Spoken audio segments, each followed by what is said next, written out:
My life before that ordeal started was very mellow. I had sold my business and I had come to London to live here permanently. And I had started a retired life. And I was having fun with my wife, with my kids, as normal as it could be.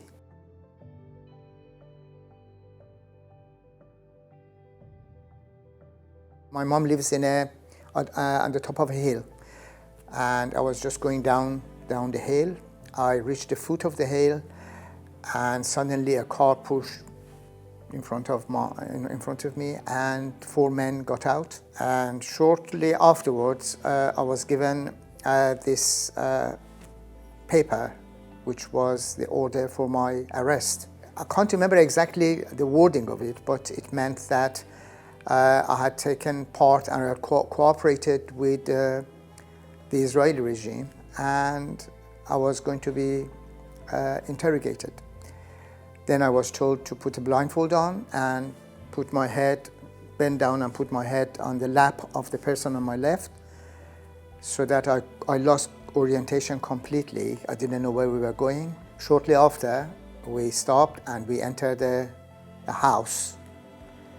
And my interrogation started from then on. If you were trained or if you were ready for such a shock, perhaps you could absorb it much better.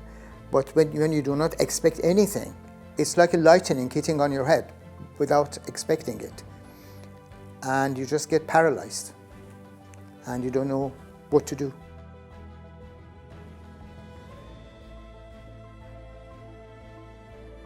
There was a floodlight attached to the ceiling, so you didn't have any darkness in the cell. There was the sound of this malfunctioning air conditioning unit, together with the sound of people screaming and crying from the outside, and that was my life for more than 3 months in there.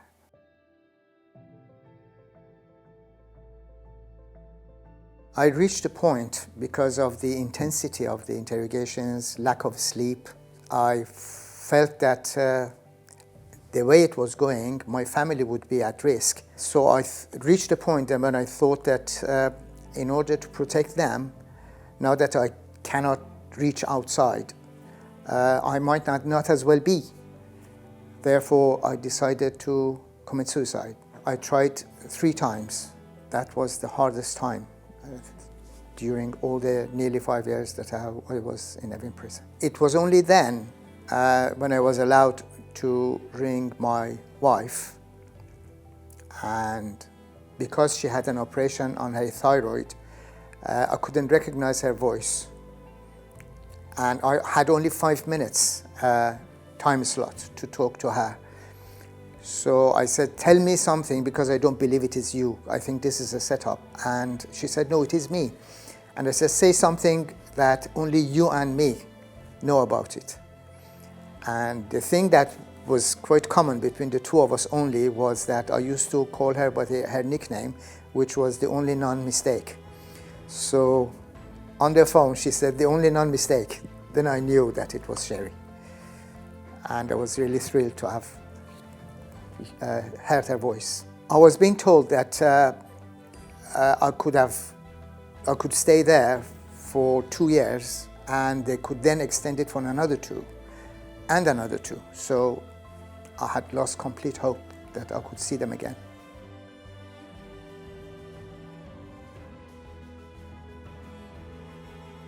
Hall number 12 consisted of 4 rooms in which 65 people shared, and a small corridor and a small patio, which we could go there and have some fresh air. It was only then that I started becoming friends with people who were there, who were sharing the same suffering with me. And I discovered that there were a group of prisoners who did exercises every day in a small gym that we had. So I asked if I could join them, and they said yes. They welcomed me, and I started participating in those daily exercises.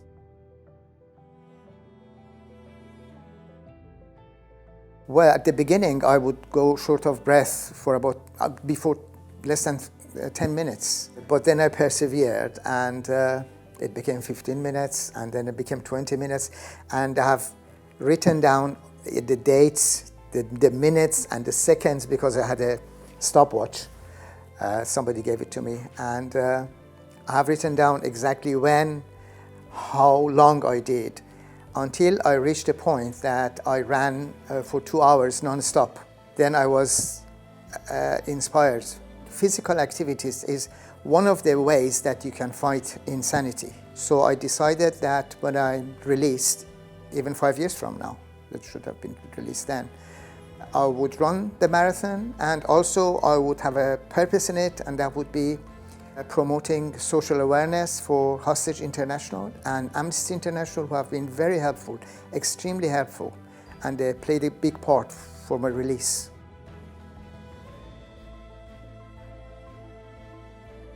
I used to dream about Sherry and the kids, and then I would wake up to my cell, to the room I was living in, and it was such an anticlimax.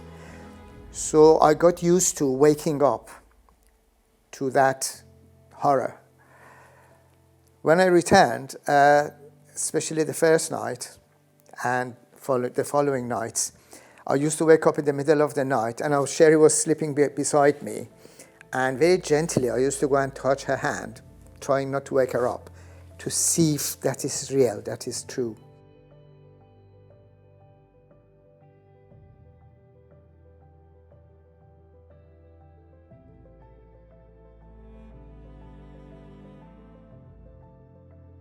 Because I ran so many times, nearly every day, in that small yard that we had in Evin Prison, you cannot avoid thinking that you are there. And sometimes I used to run with an inmate, and we used to chat as we were running. And I remember them. Their faces come in front of me, in front of my eyes.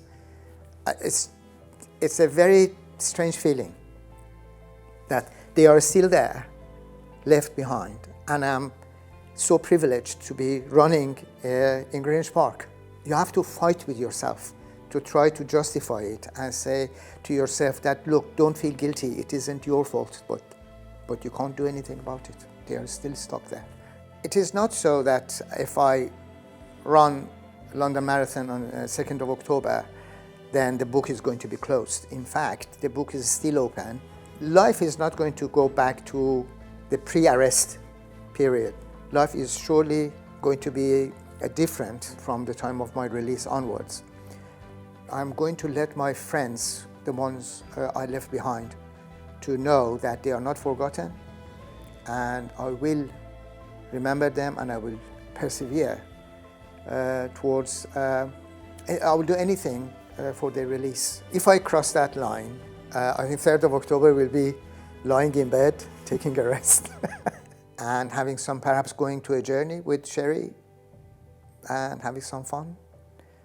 But at the same time, doing the things that I have to do, again, continue with the work for social awareness for these two charity organizations. That is not going to stop.